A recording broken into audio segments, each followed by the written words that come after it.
AviationPros.com is the portal website for AMT, Airport Business, and Ground Support Worldwide magazines. Visit daily for breaking news, industry blogs, and insightful articles from our magazine's editorial team. And don't forget to sign up for our publication's daily e-newsletters. It's all at AviationPros.com.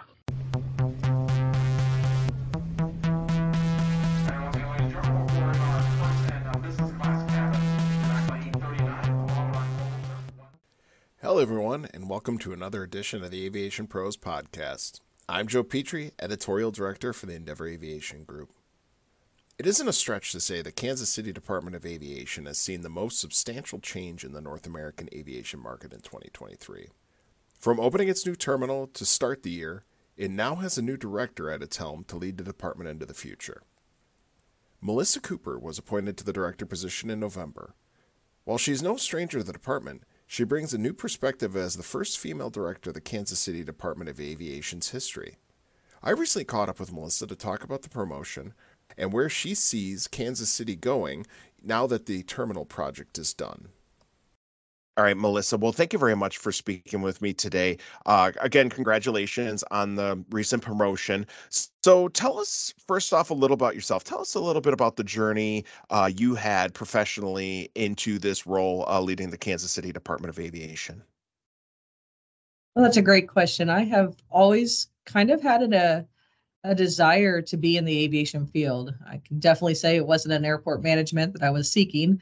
I was looking for a career as a pilot, and really specifically a commercial pilot as an adult. That's what my goal was going into college. But even going back further than that, I was a child of the 80s, and the young astronaut program with NASA was out. And a third, fourth grader, I really thought I wanted to be an astronaut. So really have always had an interest in aviation. My dad took me to air shows. My uncle was a Air Force colonel and flew fighter jets, so always just very interested. I remember going to my senior year and being in a commercial from my university that I would attend, and the only sound bit that they kept was that I will be a pilot. So I always knew that was kind of my journey. So went to a school about an hour away from Kansas City, where I was born and raised, Central Missouri State University, in their aviation program, and started studying that field, and really focused on management and also getting my pilot's license, my commercial license, my instrument rating.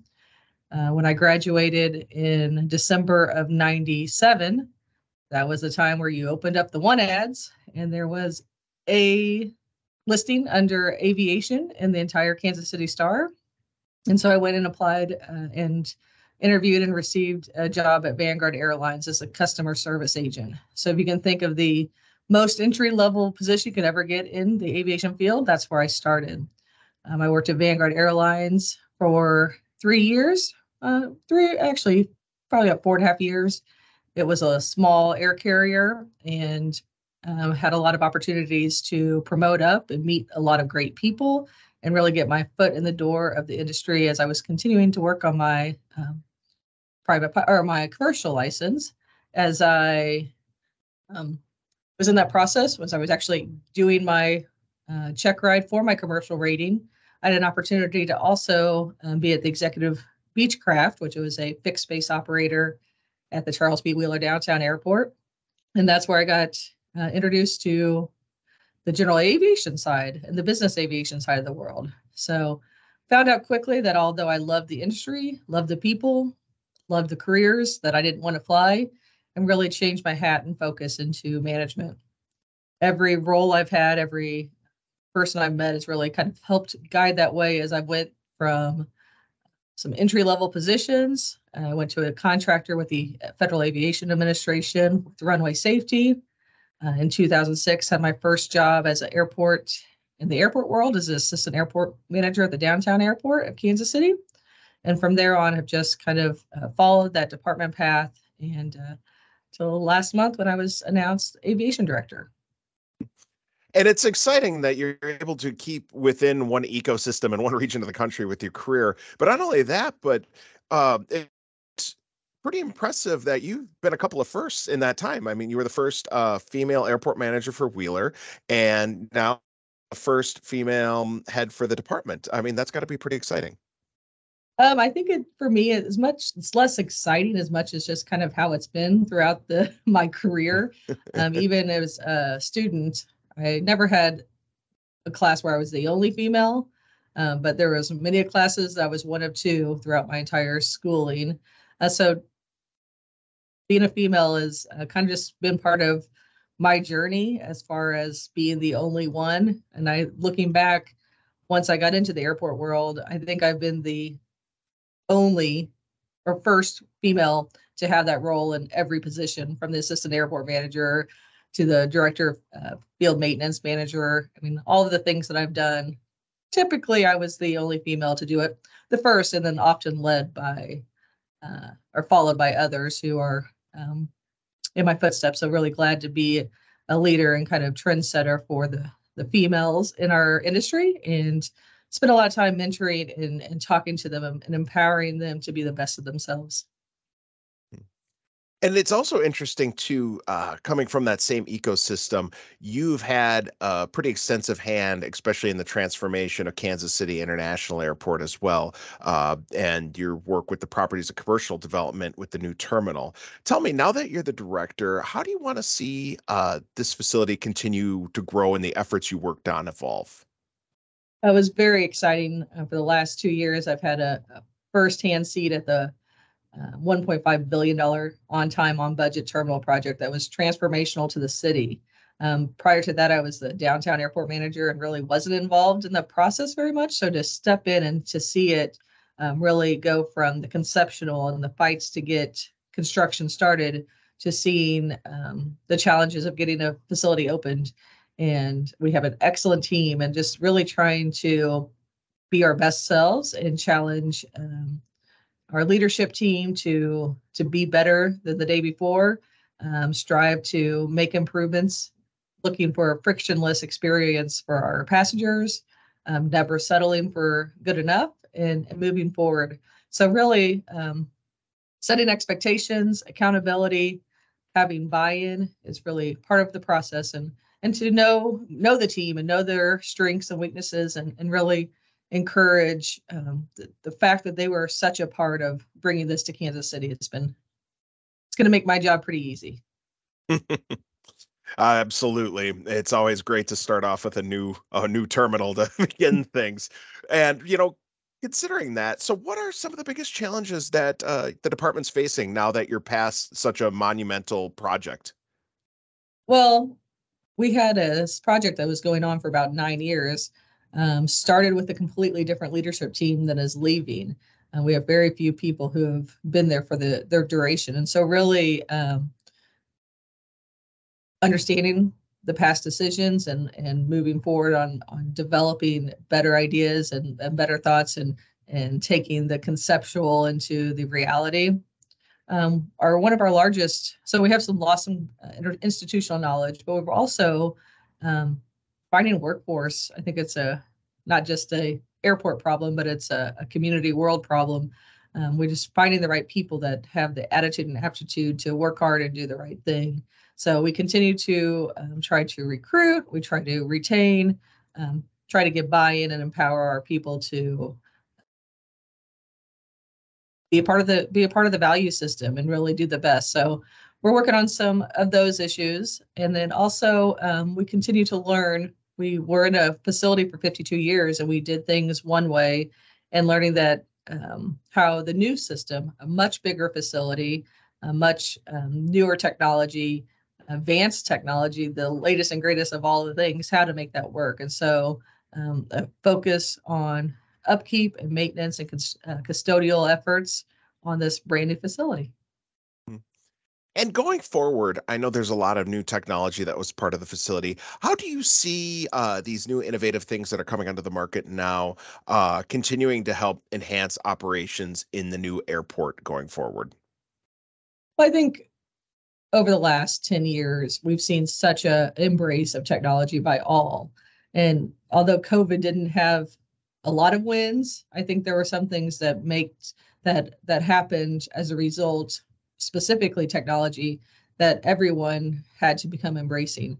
If you would have said QR codes 5 years ago, the early adopters, the techies, the younger generation may have known what you're talking about, but I wouldn't have known how to, swipe my phone and the camera, and then the website automatically pops up, and just that thing that happened during COVID became a way of life. So we start to see those technologies and those touchless experiences and being able to navigate and get information from your phone.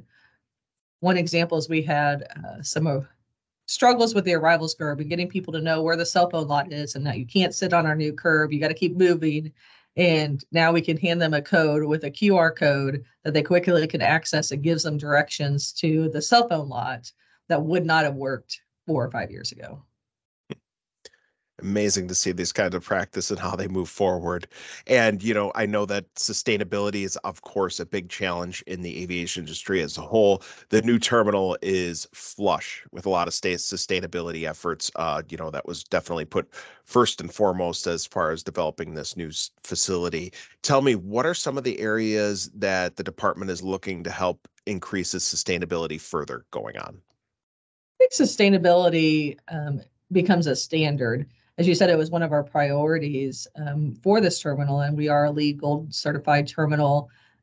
We're looking at ways to reduce our footprint and make aviation and the airport in the city of Kansas City a better, cleaner, safer place to live. And that's not just some of the traditional recycling efforts. It's really looking at the products we're using, the construction techniques we're using, not just in the terminal, but properties wide.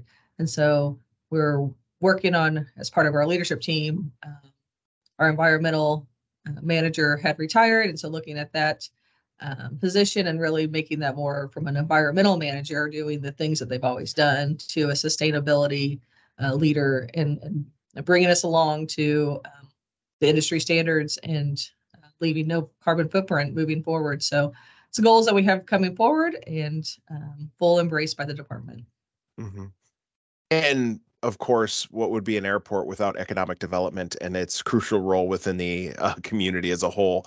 Tell me, now that you have this new facility and going forward, how you see the airport working as far as being an important cog in developing the economics in the Kansas City area, and more specifically, what is the community asking of you? So the airport has already started to pay dividends to what the community is doing.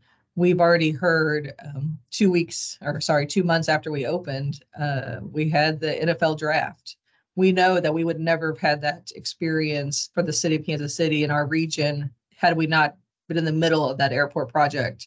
Our old facility would not have been the best front door for that event.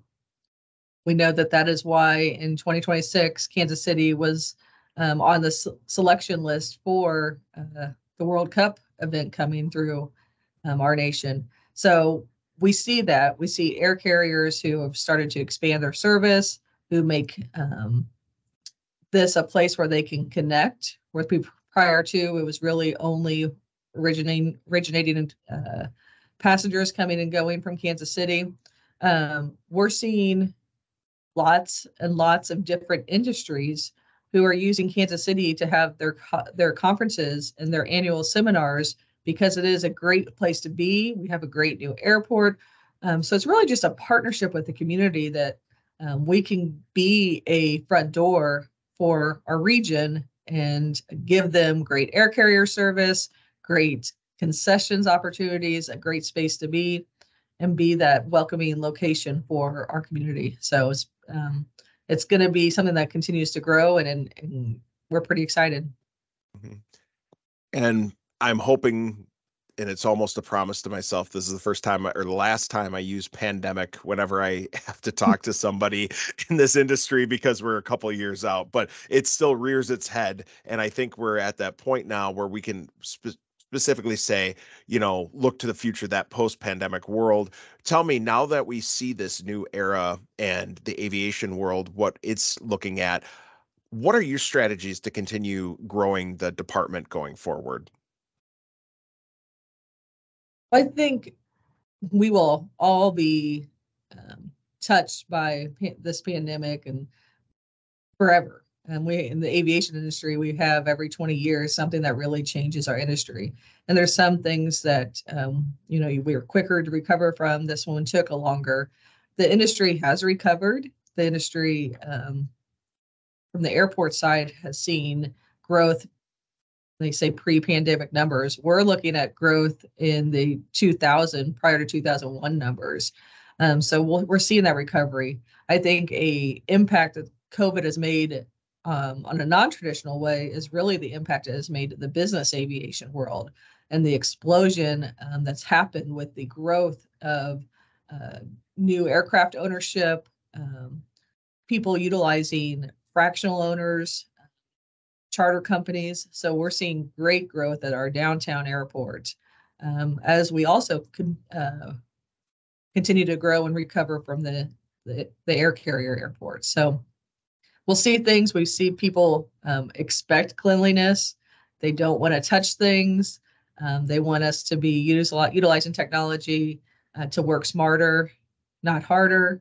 And so I think there will be always an impact from COVID, but I think the negatives are gone, and we're going to move forward and use the good things that have come, the technologies, the enhancements moving forward. Now that we're getting towards the end of the year, and again, this was a big year, a big adjustment for you with everything going on. Tell me, what are some of the most important challenges or initiatives you're looking to address in 2024? I think in 2024, we're going to really be focused on what did we learn over the first year and what can we do to improve. We know we have some continued challenges with our arrivals curb. We're looking at some larger projects moving forward. Do we need some tweaks to the roadways? Do we need to relocate our cell phone lots? But really, besides just lessons learned, doing some additional development, there's some real need for larger hangars. We're going to have some RFPs that are coming out for development both at Kansas City International and at Charles B. Wheeler Downtown Airport. That's going to be great for really focus on the aviation side rather than the non-aeronautical side. We're also going to be really focused on key performance indicators and setting goals and really following those goals and being intentional on what we want to do and how we want to move forward. So we know we have a great product. We know we have a responsibility to the community to maintain it, but we also have a responsibility to ourselves and our stakeholders and our community to be better. And so we will just continue to set our metrics and really be focused on providing an excellent service for our customers. Mm-hmm.